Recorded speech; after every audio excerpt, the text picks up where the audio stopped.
15편 보겠습니다. 우리가 지난 시간에 시편 91편을 통해서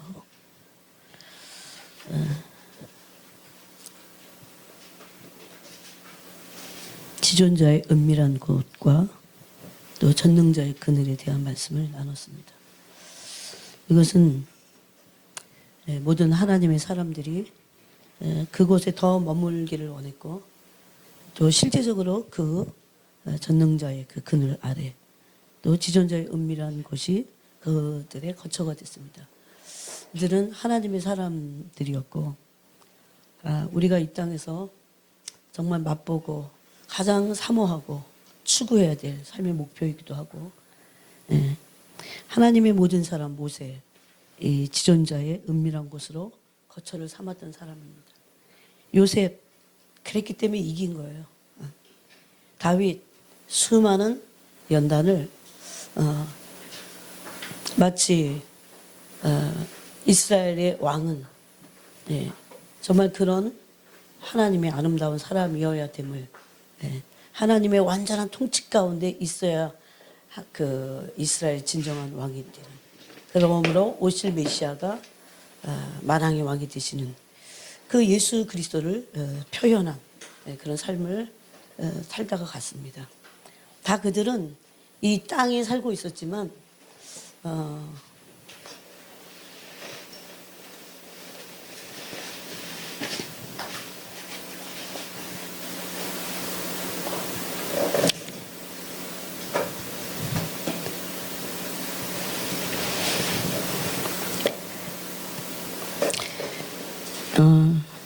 그들에게 고통이 없었던 것이 아닙니다.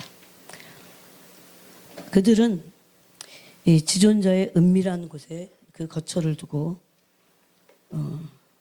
하나님의 거룩하신가 하나님이 살아계신가 그리고 아무리 어떤 고통과 고난 가운데도 자신의 믿음 하나님이 자신을 사랑하시고 좋은 일이 있을 때가 아니에요. 아무런 문제 없이 삶이 평탄할 때가 아닙니다. 하나님의 모든 사람들은 모세를 비롯해서 사무엘도 모든 사람들이 엄청난 상상할 수 없는 그런 고통과 고난을 통과했습니다. 근데 그들의 특징은 이 지존자의 은밀한 곳이 그들의 거처였다는 겁니다. 어떻게 해야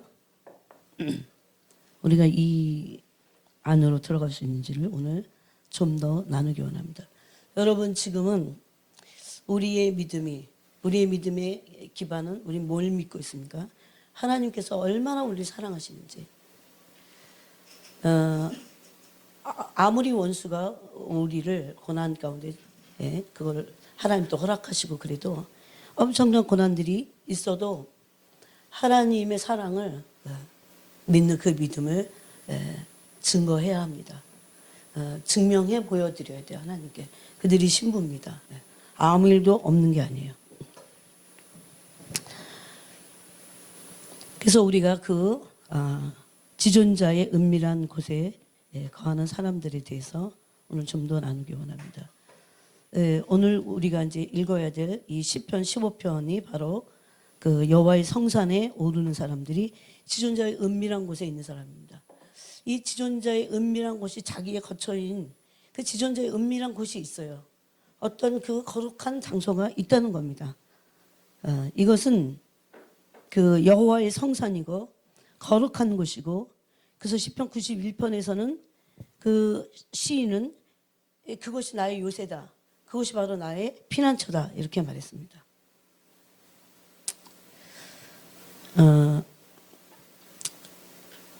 그곳은 거룩한 자들이 모여 있는 곳입니다. 이 시편에 이렇게 이 15편과 24편과 91편을 통해서 정말 그 곳이 그 거룩한 곳이 자신의 거처가 된 그런 하나님의 사람들이 있었다는 것. 또 그 거처가 지금도 있다는 것. 이거는 상징이 아니에요. 개념이 아니에요. 전능자의 그늘이 있고 지존자의 은밀한 장소에 거하는 그 장소와 그 사람들이 있다는 겁니다. 우리가 한번 시편 15편을 한번 다 같이 짧으니까 한번 읽어보겠습니다. 오늘 여기 15편과 24편에는 그런 그 전능자의 그늘에 그 지존자가 은밀한 곳, 그 지존자가 거처하시는 그 은밀한 곳에 사는 사람들이 어떤 사람들일까? 누가 들어갈 것인가를 말씀하는 그런 말씀이 거기 기록이 되어 있습니다. 한번 읽어보겠습니다. 여호와여 주의 장막에 머무를 자 누구오며 주의 성산에 사는 자 누구오니까? 정직하게 행하며 공의를 실천하며 그의 마음에 진실을 말하며 그의 혀로 남을 허물하지 아니하고 그의 이웃에게 악을 행하지 아니하며 그의 이웃을 비방하지 아니하며 그의 눈은 망령된 자를 멸시하며 여호와를 두려워하는 자들을 존대하며 그의 마음에 서원한 것은 해로울지라도 변하지 아니하며 이 자를 받으려고 돈을 구워주지 아니하며 뇌물을 받고 무죄한 자를 해하지 아니하는 자이니 이런 일을 행하는 자는 영원히 흔들리지 아니하리로다. 아멘. 근데 이런 자들이 영원히 흔들리지 않는데 이런 자들이 어디에 머무냐면 주님의 장막과 주님의 성산에 사는 자다 이렇게 말합니다.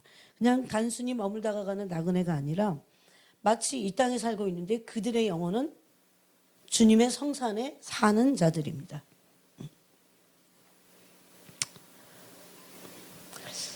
그래서 이 지존하신 하나님, 지존자가 사는 곳, 지극히 높으신 자가 사는 곳, 그분은 뛰어나시며 지존하시며 가장 위에 계신. 근데 그분은 가장 은밀한 그 장소에 계신 분입니다. 시편 27편에서도 이 은밀한 장소를 들어갈 수 있다고 했습니다. 분명히. 그 은밀한 장소는 공개되지 않은 것입니다. 아무나 들어갈 수 없는 것입니다. 거기야말로 가장 안전한 것이고 우리의 영혼이 숨고 피할 수 있는 것입니다. 그래서 시편 91편에서도 시인은 거기가 요새고 피난처다 이렇게 말했습니다.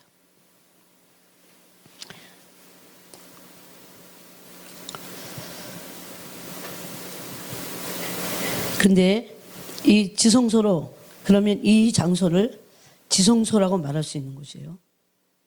이 지성소의 문은 예수 그리스도께서 십자가에 죽으시고 당신의 몸을 찢어서 열어놓으시는 것입니다. 그러면 이 지존자의 은밀한 곳에 어떻게 하면 들어가고 거할 수 있을까? 거한다는 얘기를 참 많이 해요. 그죠? 안에 들어와서 거하고 그런 말씀 많이 해요. 어떻게 하면 계속해서 쫓겨나지 않고 거할 수 있을까? 첫 번째 문의 열쇠는 십자가입니다. 뭐니 해도. 십자가의 그 보혈을 의지해서 그곳, 그 지존자의 은밀한 곳으로 우리는 들어갈 수 있는 특권을 열어주셨습니다. 열어놓은 길입니다. 그래서 이것을 히브리서 10장에서는 이렇게 말씀합니다. 제가 읽어보겠습니다. 히브리서 10장 19절에 보니까 그러므로 형제들아 이렇게 표현하지만 바로 이것이 지존자의 은밀한 곳이라는 겁니다.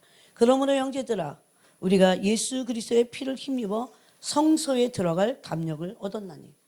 이렇게 평범한 어떤 문장의 말씀인 것 같지만 이것은 지존자가 은밀하게 거하시는, 지존자만이 거하시는 그 은밀한 처소를 아무도 들어올 수 없어요. 그런데 바로 예수 그리스도의 피 흘리심의 보혈을 통해서 그것을 온전히 믿고 들어갈 수 있는 특권이 우리에게 주어졌다는 겁니다. 그렇지만 들어가는 사람들은 그렇게 많지 않습니다.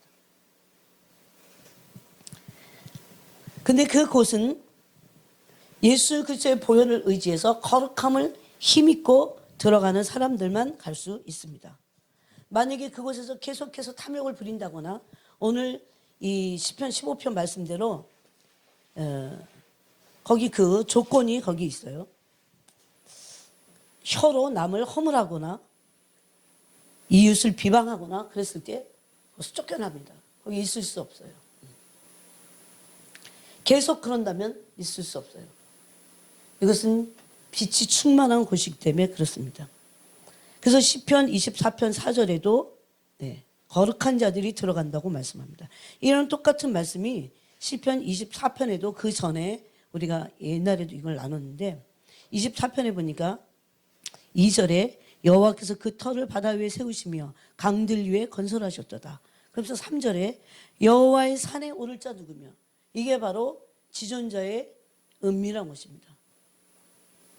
여러분 그런 곳에 들어가고 싶지 않으세요? 다 예수 믿으면 다 들어갈 것 같죠?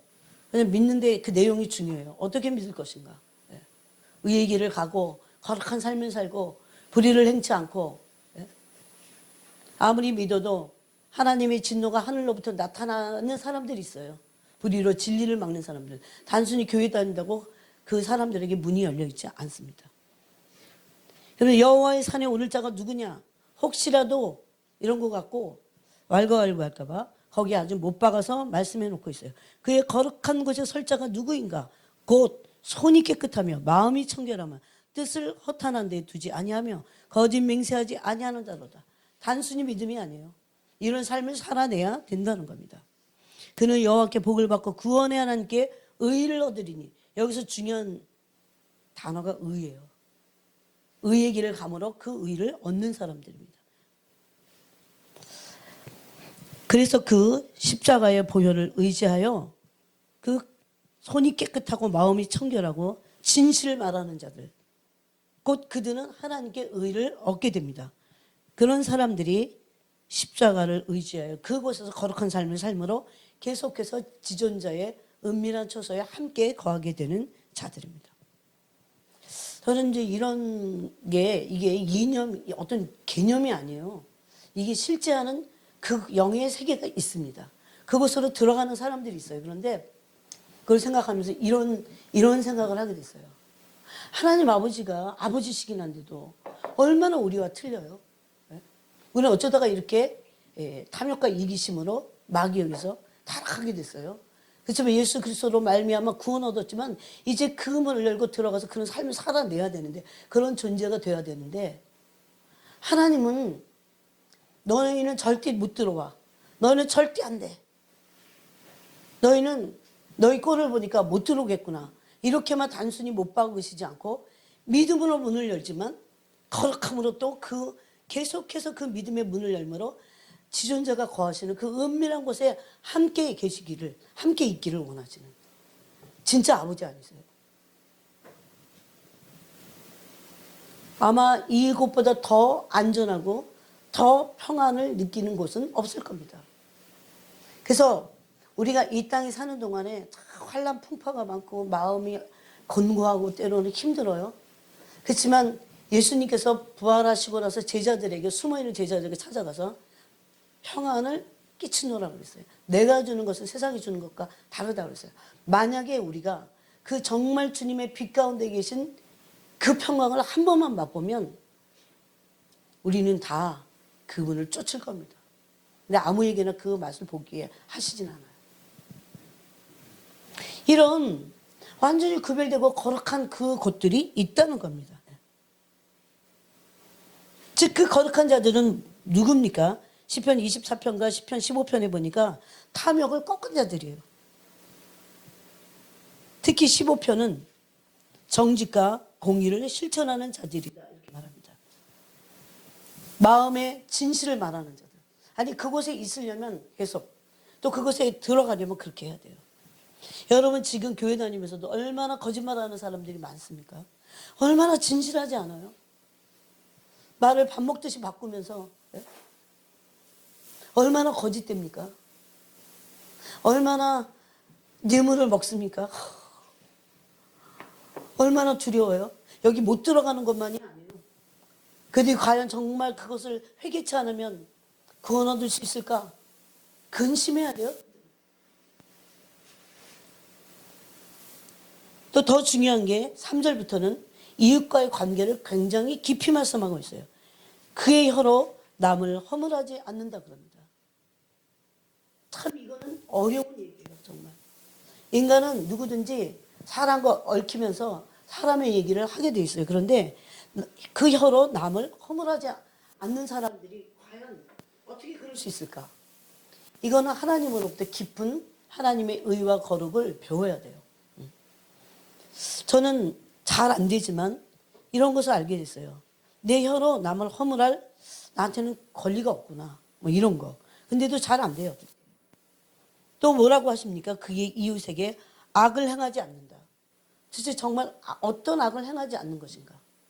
예를 들면 베드로전서 4장같이 욕을 받으실 때 대신 욕하지 아니하시는 예수님의 본을 따르는 거죠.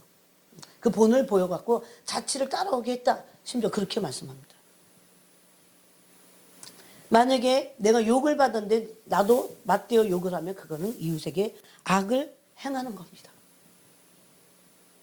또 그 이웃을 비방하지 아니하며. 참 이렇게 사는 게 쉽지 않습니다. 이것은 주님과 깊은 교제 가운데 철저한 그 하나님의 거룩과 의를 보고 그분을 신뢰하고 그분의 사랑 가운데 그 의 가운데 있지 않으면 이것이 이루어지는 것이 어렵습니다. 또 이웃과의 관계를 4절에서도 또 계속 말씀하고 있어요.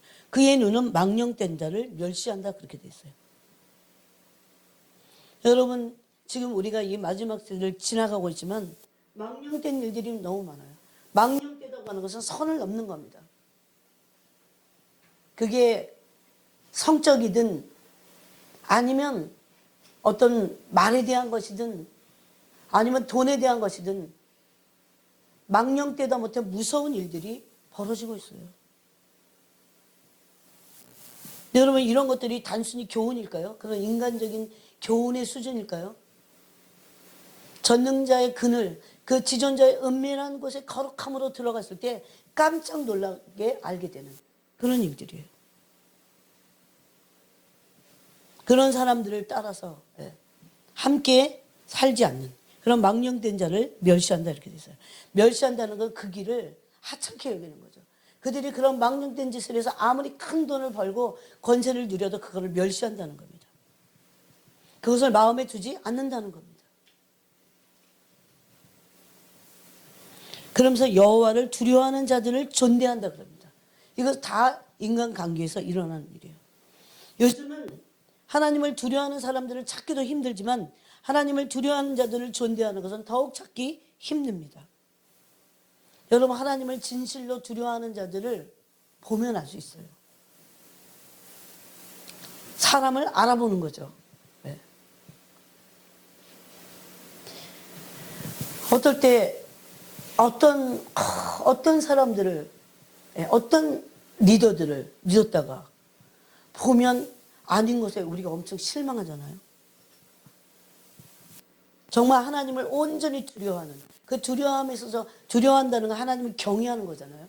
하나님을 경외한다는 것은 하나님이 어떤 분인지를 하나님의 수준을 아는 거예요.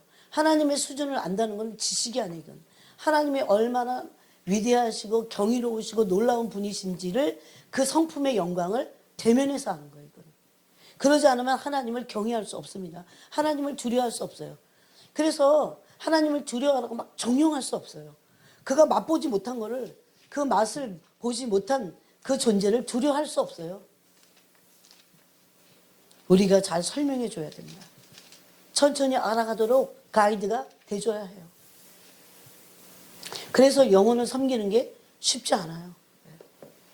지난주에도 제가 말씀드렸지만 영혼을 섬기는 데 있어서 끝까지 포기하지 않고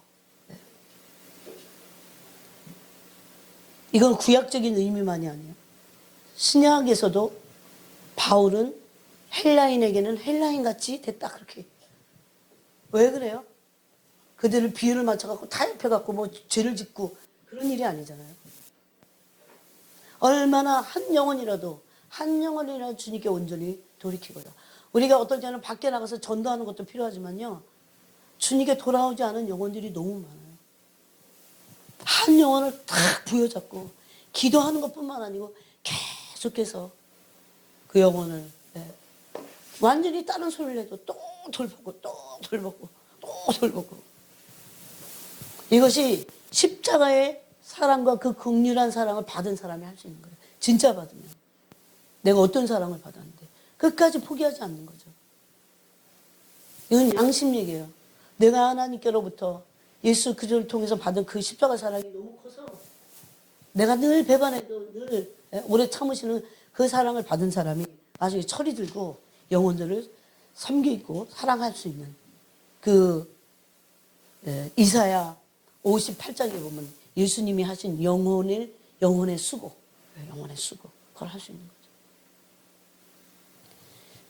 이거는 주님의 사랑을 받지 않으면 할 수 없어요. 인간에게는 그렇게 어마어마한 에너지가 없습니다. 영적인 에너지는 주님으로부터만 오기 때문입니다. 그리고 그의 마음에 서운한 것은 해로울지라도 변하지 않는다 이렇게 돼 있어요. 즉 무엇을 하지 않는 겁니까? 서운을 갚아드리는 거예요. 우리가 엊그저께 이제 레위기가 끝났어요. 레위기 26장에서 보니까 서원하는 것은 나실인의 서원이다 이렇게 해요. 몸을 구별해서 하나님께 서원한 것을 다 갚아드리는 겁니다. 오늘날은 구약이라고 처박아놓고 구약적인 그런 엄청난 영적인 교훈과 의미들을 다 버립니다.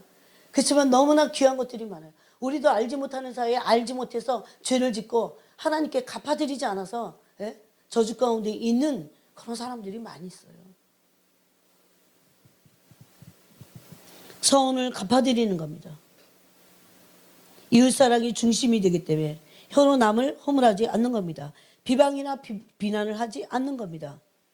이웃을 비방함으로 악을 행하지 않는 겁니다. 그가 욕을 했으니까 나도 대받쳐서 욕을 하겠다. 그렇게 하지 않는 겁니다. 그런 응어리를 마음속에 두지 않는 겁니다. 이것은 하나님의 사랑이 아니고는 욕을 받을 때 그것이 응어리가 되지요. 주님의 사랑이 아니고. 그 응어리가 눈 녹듯이 녹아지는 겁니다. 그 영혼들을 국률이 볼 수 있는 눈이 열리는 겁니다. 주님도 우리를 국률이 여기셨기 때문에 국률은 심판을 이기고 자랑한다. 이렇게 야고보 사도가 말씀하고 있어요. 또 뭡니까? 뇌물을 받지 않는 겁니다. 뇌물을 받으면 무죄한 자를 해하게 됩니다. 그래서 여기 보니까 뇌물을 받고 무죄한 자를 해하지 않는다 그럽니다. 여러분 지금은 뇌물을 받는 일들이 너무 많습니다. 뇌물을 받고 하나님의 거룩한 성산에 올라갈 수 있다고요? 천만에요. 죽으려면 영이 죽습니다. 그러면. 얼마나 많은 믿는 사람들이요. 우리가 다 몰라서 그렇지. 목회 세계도요. 정말 더럽기가 짝이 없어요. 다 뇌물 받고 다 뭐 받고 어쩌고 저쩌고. 이해는 가요. 제 결론이 뭔지 아세요? 하나님을 경험하지 않은 사람들은 저렇게 할 수밖에 없어요. 왜? 탐심과 이기심이 꺾어지지 않아요. 인간 스스로는요. 죽었다 깨어나도 내 탐심과 이기심을 꺾을 수 없어요. 꺾을 수 있다는 사람들이 교만하고 자기 의에 사로잡혀갖고 나중에 더 무서운 형벌에 떨어집니다. 이 자체를 알아야 돼요. 인간은 인간 스스로 탐욕과 이기심에서 이걸 자기 스스로 꺾을 수 없어요. 이건 율법 아래 있는 자들이에요. 뭘로 꺾습니까? 하나님의 은혜로. 그래서 기도하는 거죠. 그 거룩하심과 그 의로우심을 경험한 사람들은 그게 이미 그 거룩과 의가 얼마나 무서운 심판을 자아내는지 알게 돼요. 그건 율법 아래 있는 게 아니에요. 하나님을 대면해서 하나님이 어떤 분인지를 아는 겁니다. 그렇게 돼야 그 거룩을 맛을 봐야 그 의를 맛을 봐야 두려워서 그걸 꺾는 겁니다. 하나님의 거룩과 의는 빛이에요. 그 빛이 우리에게 임할 때 죄가 뭔지 알게 돼요. 없습니다. 이건 다 개념과 이론과 어떤 그런 게 아니에요. 실제예요, 실제. 죄도 실제고, 거룩도 실제고, 의도 실제예요. 어떤 개념이나 이론화 시켜갖고 종교화 시켜버렸잖아요. 그 다른 종교에는 의의 실체를 한 번도 본 적이 없어요. 그럴 수 없어요. 악마가 그거를 보여줄 수 없어요. 악마는 그게 없기 때문에 없는 거를 비슷하게 해갖고 속일 수는 있겠죠. 진짜 하나님 믿는다는 게 뭡니까? 하나님의 거룩을 아는 거예요. 그분의 의를 맛보아 아는 거예요. 그래서 내가 죄를 질 수 없게 되는 거예요. 점점. 그것을 깨닫게 되는 거예요. 그러므로 하나님을 경외하게 되는 겁니다. 여러분 그런 사람들을 영으로 알아보는 거예요. 그래서 왜 같은 영 안에 있기 때문에. 어떻게 교회 안에서 그런 일들이 일어날 수 있을까요? 그것은 하나님의 거룩과 의를 상식적으로 아니면 도덕적으로 그 정도 수준에서 인간이 해석해버리고 인간이 아는 거예요. 그냥 인간은 죽었다 깨어나도 그 지존하신 하나님의 그 거룩을 스스로 알 수는 없어요. 성령이 이것을 우리에게 보여주셔야 됩니다. 그럼 이걸 아는 사람들이 영혼을 위해서 기도하는 거예요. 그 문을 열어주시옵소서. 간절히 기도하는 거예요. 그들이 그걸 모르기 때문에 그러는 거예요. 내가 그렇다면 내가 그걸 모르기 때문에 그런 겁니다.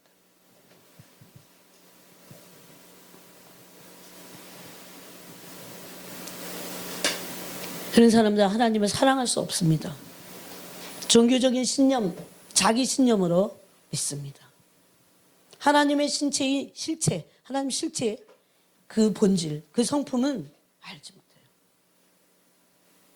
어쩌면 믿는 모든 사람들이 예수 그리스도를 통해서 이 지존자의 은밀한 곳으로 다 들어가야 돼요. 거기가 나의 요새고 거처고 내가 거할 곳. 그냥 잠깐 들락날락 하는 게 아니라 거기서 아예 거한다고 그랬어요. 산다고 그랬어요. 그것은 은밀한 곳이라고 그렇게 말씀하고 있어요.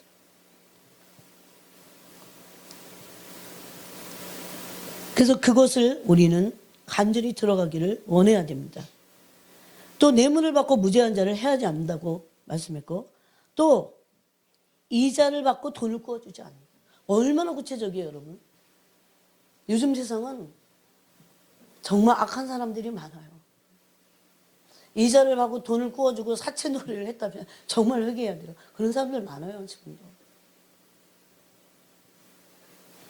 그게 왜 악한지 안식년과 희년을 보면 알 수 있어요.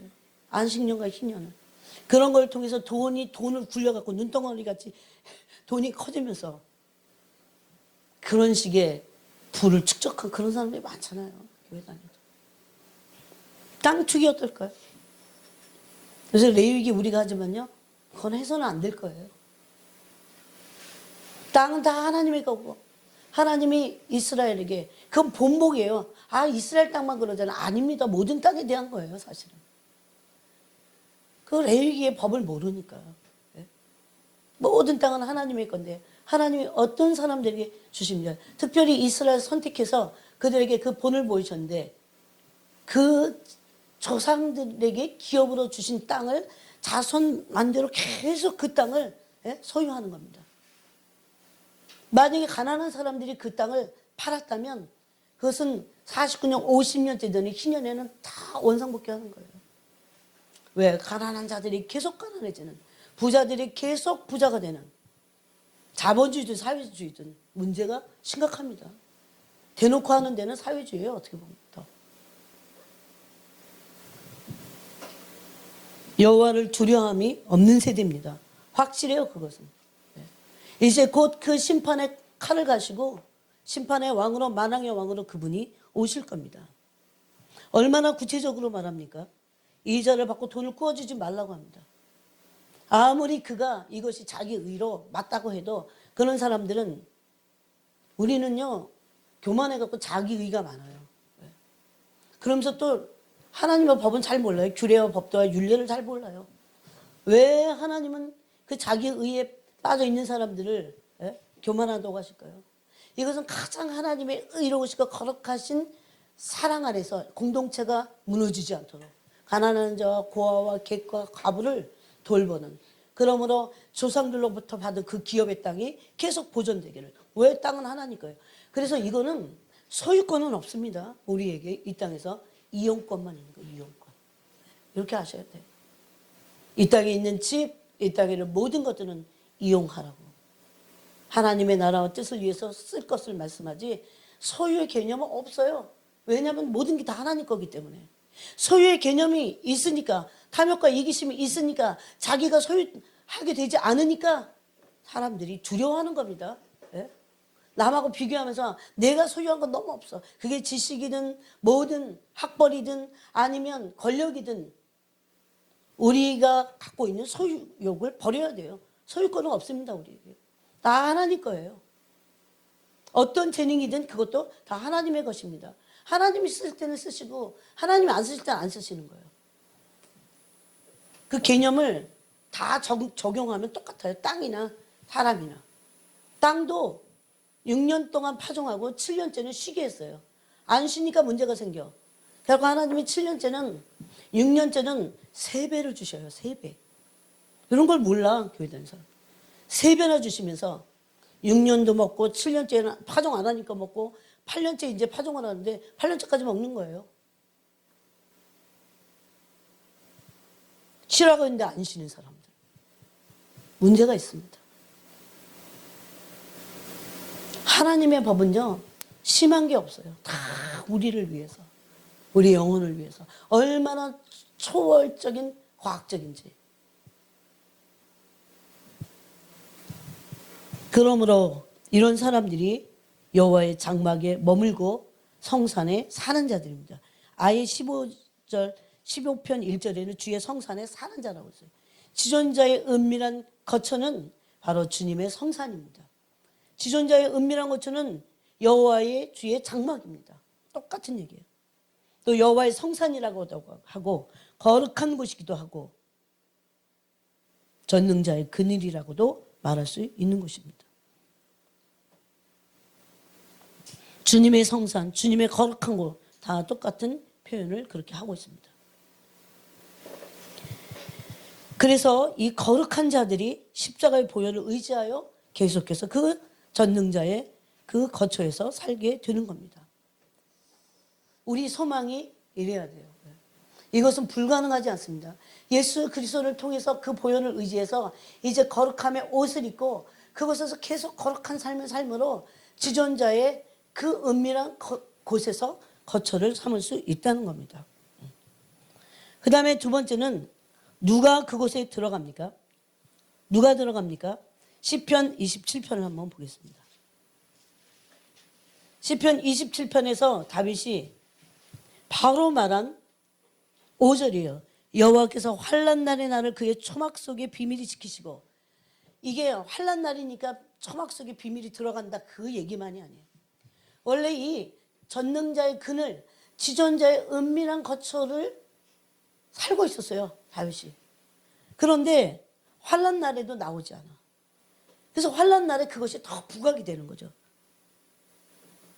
여호와께서 환난 날에 나를 그의 초막 속에 비밀히 지키시고 그의 장막 은밀한 곳에 나를 숨기시며 높은 바위 위에 두시리로다. 즉 누가 이 전능자의 그늘 안에 숨을 수 있습니까? 아무나 요새가 되고 아무에게나 피난처가 되시지 않습니다, 여러분. 그분을 진짜 의뢰하고 믿는 자들. 저는 주님을 의지하는 것이요, 영이라는 걸 알게 됐어요. 하나님을 마음으로 깊이 의지하고 어떤 일이 있어도 지금이 바로 그 훈련을 할 때예요.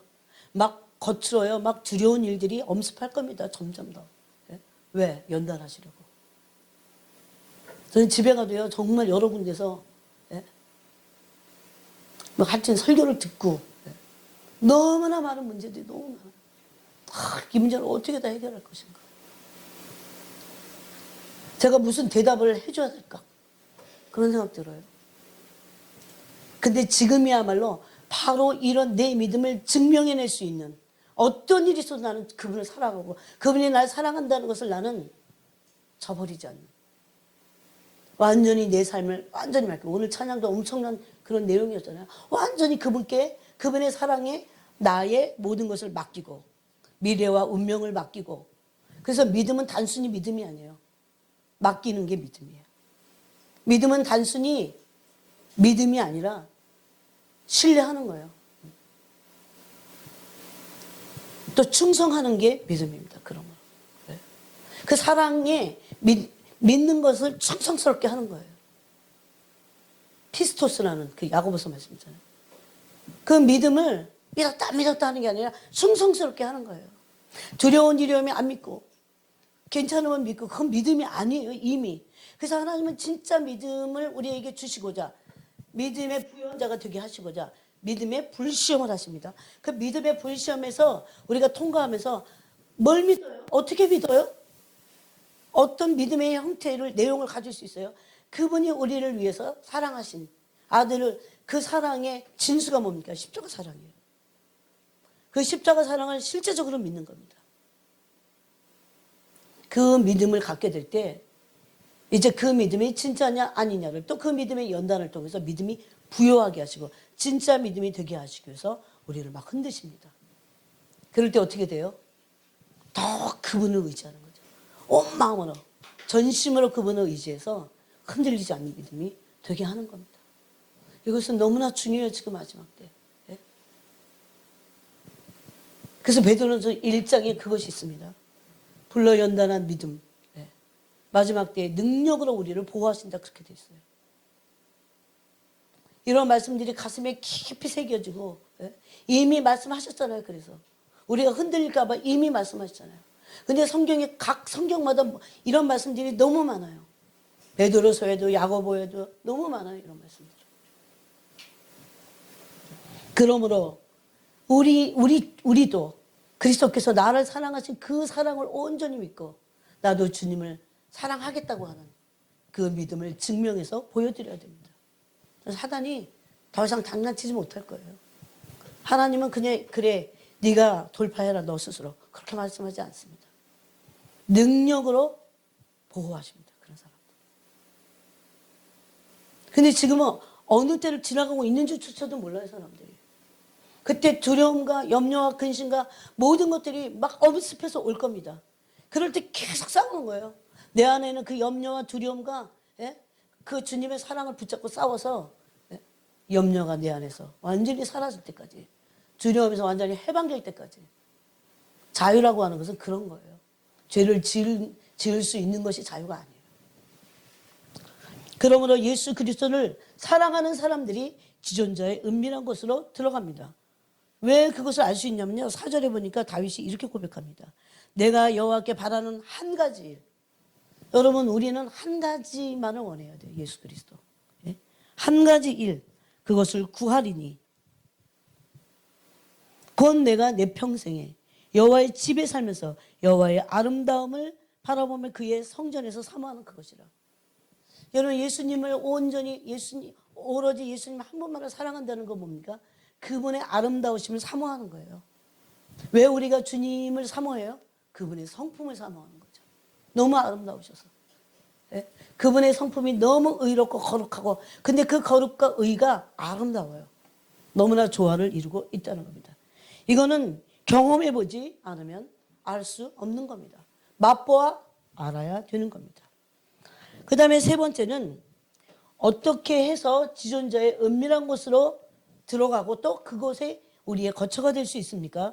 계속된 순종입니다. 요한복음 14장을 보겠습니다. 요한복음 14장 21절부터 보니까 순종할 때 거처를 함께 하십니다. 거처를 함께 한다는 건 뭐예요? 지존자의 은밀한 그 곳이 나의 거처가 되는 겁니다. 너희들은 어린 양의 인도함을 받을 겁니다. 21절을 보면 나의 계명을 지키는 자라야 나를 사랑하는 자니. 지킨다는 건 뭐예요? 순종하는 겁니다. 나를 사랑하는 자는 내 아버지께 사랑을 받을 것이요. 일방적인 관계가 아니에요. 여러분 믿음은요 관계인데 믿음은요 사귐이에요. 사귐. 사람들은 믿음이 사귐인지 몰라요. 그래서 사귐을 통해서 믿음이 더 견고해지고 사귐을 통해서 믿음이 연단되는 거죠.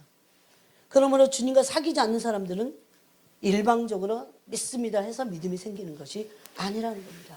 믿음은 관계예요. 내가 도대체 그분을 믿고 그분의 말씀을 믿는 거지 내가 그냥 일방적으로 혼자 믿습니다 한다고 믿어지는 게 그게 믿음이 참 믿음이 아닌 겁니다. 참 이런 본질을 너무 몰라요. 왜 그러냐면 그동안 너무 많이 쓸데없는 거를 너무 많이 배웠어요. 저 어렸을 때도요 막 믿습니다 막 이래갖고 막 그렇게 기도를 하면 뭐가 막 따내질 것 같지만 이렇게 막 어떤 부흥이 때 특히 그랬어요. 믿음이 뭔지를 새까맣게 모르는 거예요. 제가 너무 잘못된 주입식 이상한 것들이 너무 많이 들어가고 나중에 주님을 알아가면서 깜짝 놀랐어요. 세상에 당연히 알았어야 될 거 어쩜 이렇게도 모를까. 아니, 모르는 게 나아. 몰랐다가 그냥 처음부터 제대로 하는 게 낫지. 예? 잘못된 안건을 막 또 빼려니까 머리에서. 예? 근데 그 금방 빠질 수 있어요. 그래도 왠지 아세요? 주님과 관계는 마음으로 하기 때문에 머리로 하는 게 아니에요. 관계는 마음을 다 드리고 그분을 중심에 깊은 곳에 신뢰하고, 이게 진짜 믿음이에요. 절대. 그래서 어떤 일이 있어요. 여러분, 이게 너무 중요해요. 이 파트가. 여러분 앞으로 여러 가지 어려운 일들이 생길 겁니다. 그렇지만 어떤 일이 있어도 그분이 나를 사랑하시는 것에 대해서 내가 불신하지 않는 거예요. 그러므로 주님, 내 생명이 거둬지는 한이 있어도 난 당신을 사랑할 겁니다. 이 믿음을 증명해 보여줘야 돼요. 사탄은 그때 치를 떨 겁니다. 치를. 왜? 우리가 주님의 영광을 입기 때문이에요. 그들이 영광을 입는 거예요. 이건 다 그분과의 관계예요. 어떤 사람이 나를 진짜 좋아하고 진짜 나를 믿어주고 진짜 나를 사랑해주고 그거랑 똑같습니다. 그거 어려운 얘기가 아니에요. 주님도 마찬가지예요. 내가 주님의 사랑에 속했다면 주님은 내 사랑에 속하셔야 돼요. 이런 관계는 어떻게 신과 하나님과 어떻게 그럴 수 있어요? 그게 가능한 게 사랑 때문인 거예요. 여러분, 이 사랑보다 더 위대한 게 있을까요? 인간과 어떤 관계든 그런 건 없어요. 안 살아보셔서 아직 모르실지도 몰라도 어느 정도 살아보면요, 그거 아니라는 거. 거기다가 기대하지 않아요. 네? 그거 갖고 왈가왈부할 필요도 없습니다. 그래서 여기 보니까 나를 사랑하는 자는 내 아버지께 사랑을 받을 것이요 나도 그를 사랑하여 그에게 나를 나타내리라. 그러면서 23절에 예수께서 대답하여 이르시되 사람이 나를 사랑하면 내 말을 지키리니. 그런데 순종하지 않는다면, 내 말을 지키지 않는다면 사랑하지 않는 거야. 지금 그 사랑이 온전치 않다는 것을 말씀하는 겁니다. 정말 늘 걸렸어요. 맞다. 내가 사랑한다고 하지만 정말 사랑하면 주님의 계명을 지킬 것이다. 주님의 계명이 가장 완성되는 것이 뭡니까? 이웃사랑이에요. 이웃사랑 중에서도 원수예요. 원수사랑이에요. 그래서 이거는 우리 속에 없어요. 우리가 스스로 할 수 없어요. 할 수 없는 것을 하려고 하지 마세요. 내 스스로. 은혜로 하는 겁니다. 그 사랑이 깊이 내 안에 기름 부어질 때 할 수 있는 겁니다. 그러면서 이렇게 말씀합니다. 내 아버지께서 그를 사랑하실 것이요. 우리가 그에게 가서 거처를 그와 함께 하리라. 왜? 지존자의 은밀한 곳에 거처를 함께 두는 거예요. 그러므로 순종하지 않는 사람들, 아직은 그렇게 할 수 없어요. 이게 욕심이 있어야 돼요. 영적 욕심이 있어야 돼요. 여러분, 마귀에게 속이는 자들에게 속지 마세요. 말씀은 너무나 분명합니다. 그러면서 24절에 나를 사랑하지 아니하는 자는 내 말을 지키지 아니하나니. 여기서 이 내 말을, 내 계명이 뭔지 아세요? 다른 데 계속 보면요, 이 이웃사랑이에요. 원수사랑이에요. 최고가. 어떻게까지 원수를 사랑하라고 했어요? 형제사랑을. 형제사랑이 원수사랑으로 이어져야 되는데 형제사랑 어떻게 하라고 했어요? 형제를 위해서 목숨을 버리는 것이 마땅하다 그럽니다. 아니, 사도 요한은 어쩌려고 한테 우리에게 그런 명령을 주시잖아요. 이거는 그래서 인간이 할 수 없어요. 여러분, 아멘 하세요. 오히려. 왜냐하면 인간 스스로는 할 수 없어요. 어떻게 하나님을 목숨을 다해 사랑할 수 있어요? 인간 스스로가. 얼마나 이기고 탐욕적인데. 하나님을 이용해서 지금도 수많은 사람들이 교회를 이용해서 어떻게 좀 해보고자 자기 일신의 권세와 야망을 막 꿈꾸면서 그러고 있는데 두려워요. 주님의 의를 알면 그게 얼마나 무서운 건지 사람들이 몰라요. 다 그날에 다 밝혀질 텐데. 다 밝혀질 텐데. 제 안에 없다는 게 아니에요. 그렇지만 그 거룩과 그 의를 알게 되면 돌 수 있어요. 그 맛을 못 본 사람들이 탐욕과 이기심을 못 꺾습니다. 자기 스스로. 절대 못 꺾어요. 그거는. 그래서 그런 줄 이해해 주셔야 돼요. 그래서 그래요.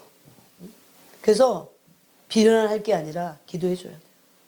저들이 살아계신 하나님의 거룩과 의를 진짜 경험하게 해주세요. 그래서 저것들이 아무것도 아니라는 것을 내려놓을 수 있도록 그 거룩이 얼마나 영광스러운데. 그 의가 얼마나 영광스러운데. 썩어지지 않을 하나님의 영광을 썩어질 짐승과 버러지, 사람의 버러지 형상으로 바꿔버렸다. 그겁니다. 바로. 너희가 듣는 말은 내 말이 아니요 나를 보내신 아버지의 말씀이니라. 그 다음에 네 번째, 어떨 때 전능자의 그늘 아래 있을 수 있습니까? 어느 때에 어떤 사람들이 지존자의 은밀한 곳에 거처를 둘 수 있습니까? 고난 당할 때예요. 고난 당할 때.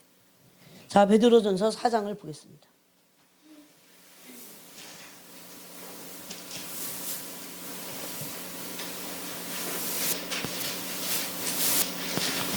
베드로전서 4장 12절을 보겠습니다.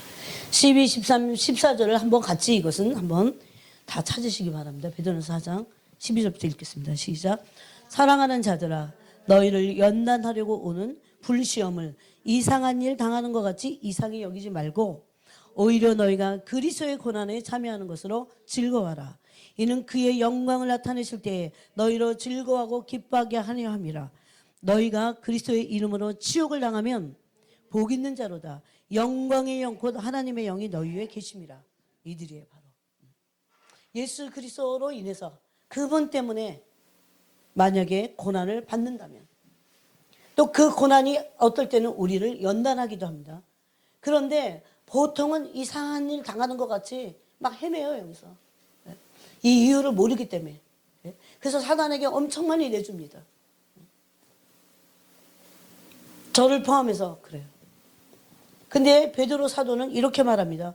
오히려 너희가 그리스도의 고난에 참여하는 것을 즐거워하라. 그렇게 말합니다. 왜 그래요? 그들에게 강력하게 영광의 영이 실제적으로 임재해 있기 때문에. 10월 10일 날 헨리 그루버 목사님이 소천하셨어요. 그 위대하신 하나님의 사람. 80도 안 되셨는데 77세예요. 별이 또 떨어지셨네. 그런 생각이 들어요. 한국을 엄청 사랑하시고. 네.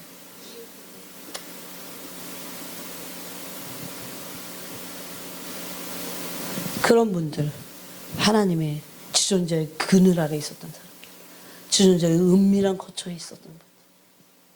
아, 저런 사람들이나 그렇지 나는 못해 그러지 마세요.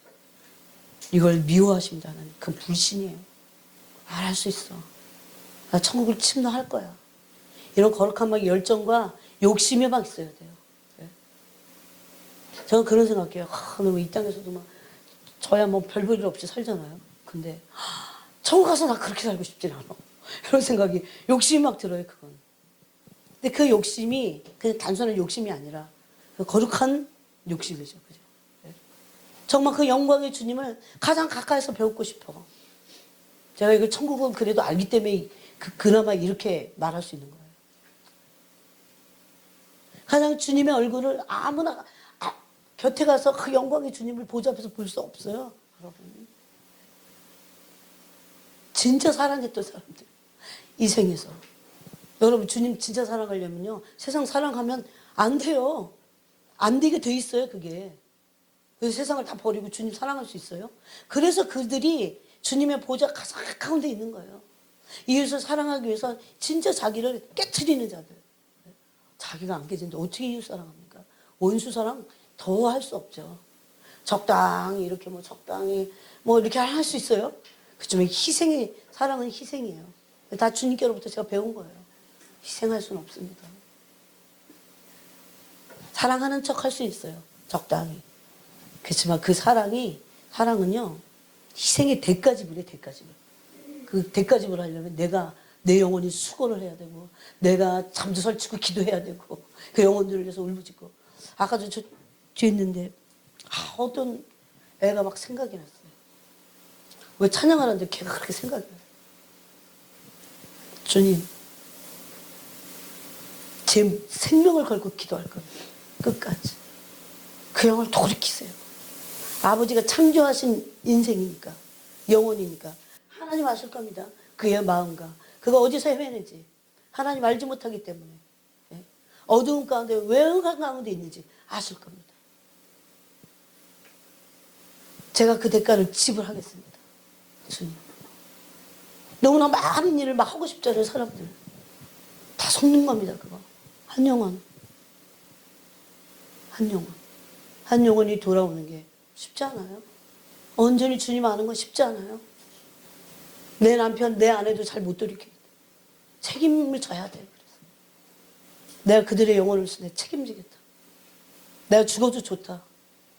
얘가 세상 얼마나 더 살겠다고. 내가 죽어도 좋다, 저 영혼 위해서. 그런 생명을 다하는 진실된 마음, 그것이 주님으로부터 와야 돼요. 우리 기도하지 않고 그런 마음이 우리 스스로 일어날 것 같으세요? 우리 얼마나 이기적인데. 자식에 대해서도 그렇게 못하는데 우리가. 예? 겁은 해도요, 두려움은 해도요, 잘못될까봐 두려움을 해도 진정으로 하나님같이 영혼을 사랑하는 그 안에 두려움이 없어져요. 사실 나는 아직 그 사랑을 하지 못하고 있구나 라고 오히려 알면 돼요. 내 생명을 다해서 진실되게 돌아오는 그날까지. 그게 진짜 사랑하는 거잖아요. 그 영혼이 지옥으로 던져진다면 아무리 이 땅에서 사랑을 나누고 어쩌고 저쩌고 다 거짓된 거죠. 그거는 거짓될 수밖에 없어요. 사랑한다고 말하면 안 됩니다. 그래서 그건 아니잖아요. 주님은 이런 들끓는 사랑을 모든 영혼들을 향해서, 여러분 그거 느껴보신 적 있으세요? 모든 영혼을 향해서 저기 구석에 처박혀 있는 어떤 아주 버려진 아이의 영혼을 위해서 우시는 분이 주님이십니다. 그걸 왜 모르는 거예요? 그냥 눈에 보여지는 그거 사람들 앞에서 막 이런 것들만 사역으로 치부하는 그런 세상이에요. 지금 세속적이죠. 그래서 주님 저를 깨트리시는 거예요. 너 영혼을 더 봐라. 넌 정말 영혼을 사랑하고 있느냐? 너는 거짓되잖아. 영혼을 네가 사랑하지 않는다면 나를 사랑하는 거 아니야. 그 말씀이에요, 이게.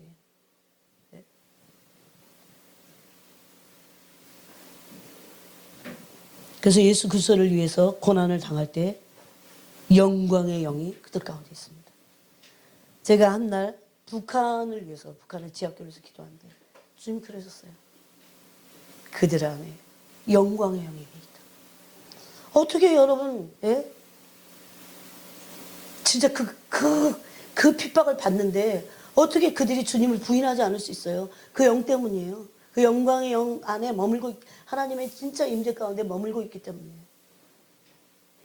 제가 그 스위스 그 집사님하고 가끔씩 통화하잖아요.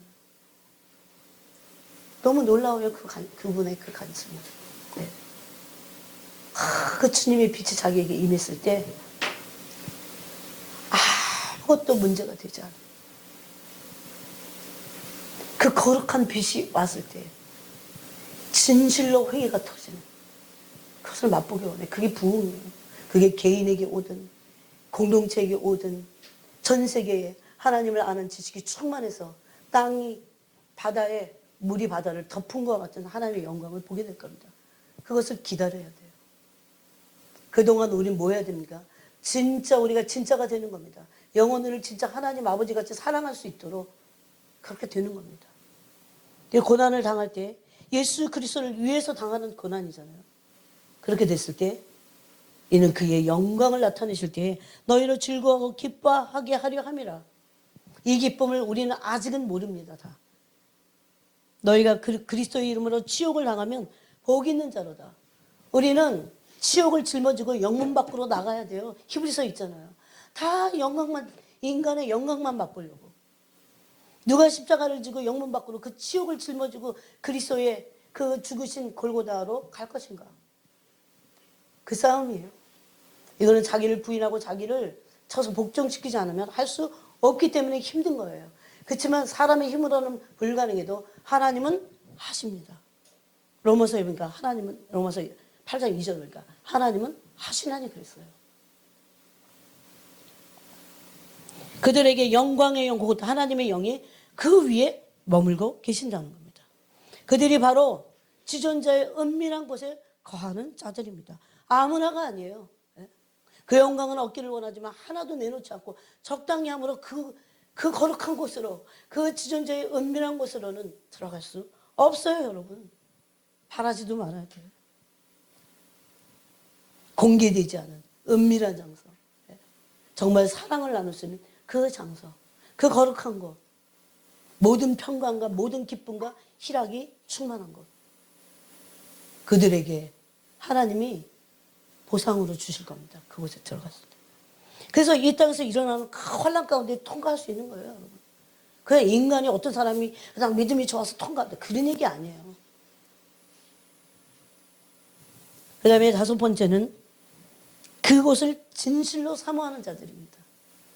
즉 주님을 사모하는 자들이에요. 정말.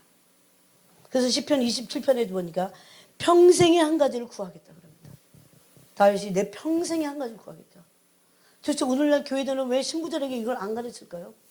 그냥 막 믿습니다 해갖고 그저 막 뭔가를 따내는 하나님께 관계를 가르치는 게 아니라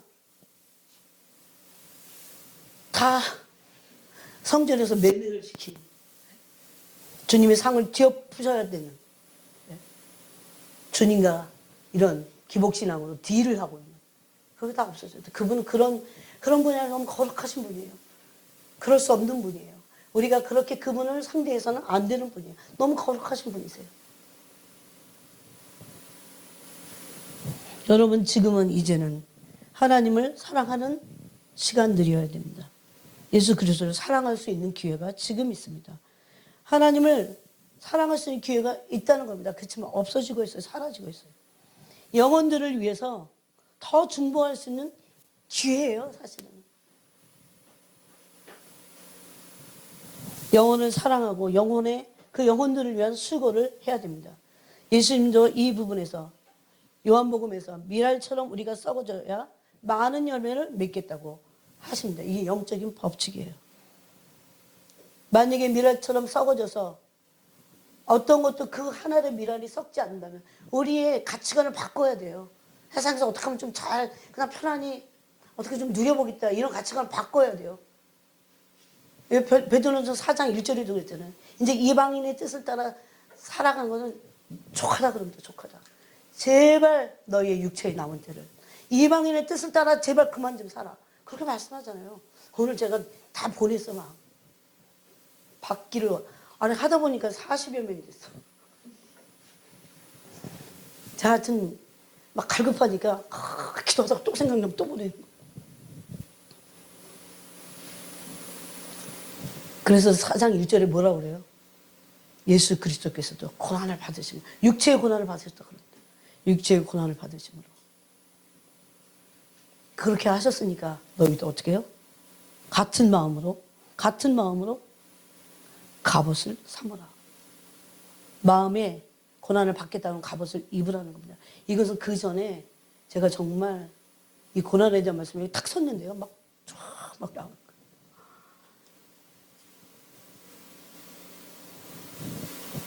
거예요. 그 육체의 그 마음의 갑옷을 그 고난을 받겠다고 하는 즉 십자가의 도를 따라가고 십자가를 쫓겠다고 하는 그 같은 마음의 갑옷을 입지 않으면 사람의 정욕을 따르게 돼 있어요.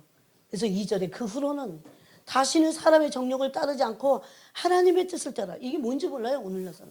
얼마나 하나님 거룩하신지 얼마나 의로우신지를 대면하지 못했기 때문에 하나님의 뜻을 따라 산다는 게 뭔지 몰라요. 자기 야망을 막 이루는 게 하나님 뜻인 줄 알아요. 그러지 않습니다. 지금이라도 마음을 찢고 회개해야 됩니다. 네. 처절하게 죽어져 가야 돼요. 거기 청가는 목사님 그러잖아요. 그 전능자의 글을 쓴 지미 엘리엇의 그 고백을 찬송시를 쓰면서 그러잖아요. 왜 예수님 믿어요? 죽기 위해서. 그러잖아요. 찬양은. 얼마나 그게 계시적인지. 근데 그게 슬플 것 같으세요? 그렇지만 않습니다. 그러는 다시 사람의 정욕을 따르지 않고 하나님의 뜻을 따라 육체의 남은 때를 살게 하려 함이라. 너희가 음란과 정욕과 술 취함과 방탕과 향락과 무법한 우상 숭배를 하여 이방인의 뜻을 따라 행한 것은 지나간 대로 족하다. 얼마나 사람들이 향락적인 줄 아세요? 얼마나 향락을 좋아하는 줄 아세요? 얼마나 음란을 은근히 즐기고 정욕적이고 이제 늙어갖고 음란은 없어도 대단히 정욕적입니다. 예? 세상의 술을 먹고 세상을 취하고자 이 술 취하면 그거예요. 단순히 술을 먹는 것도 있지만 세상에 취해서 방탕하고 향락을 좋아하는 그러면 이걸 우상숭배라고 합니다.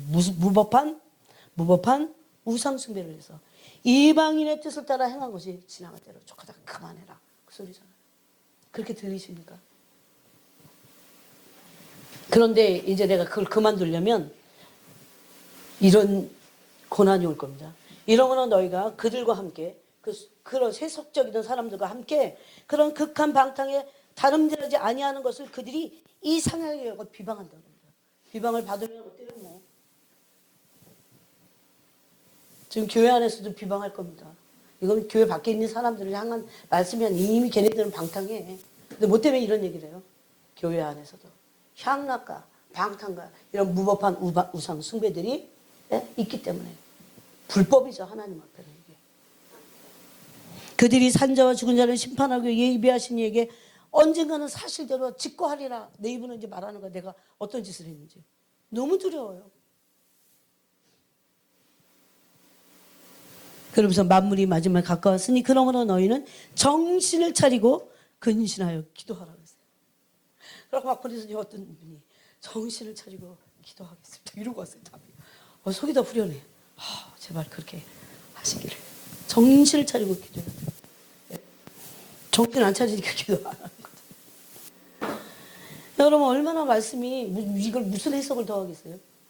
막 직격탄을 날리잖아요. 정신 차리고 제발 기도해. 그 소리잖아요.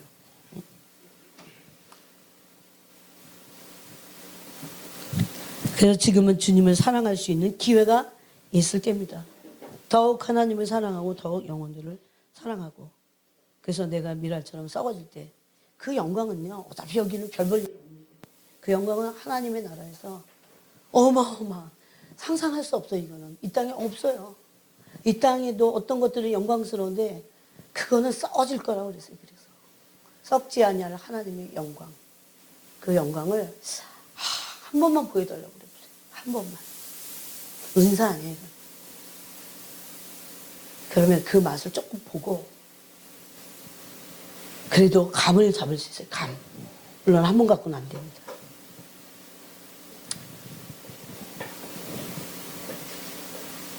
그러므로 그 전능자의 그늘, 지존자의 은밀한 곳, 여호와의 성산에 오르고 거룩한 곳 그것이 나의 피난처가 되고 요새가 될 뿐만 아니라 나의 거처를 삼는 그런 사람들은 특별한 관계입니다.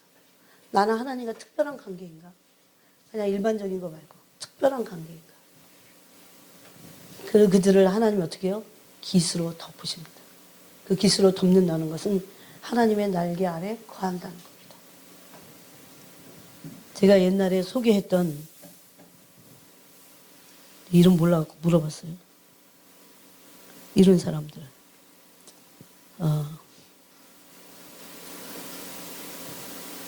나빌 쿠레시.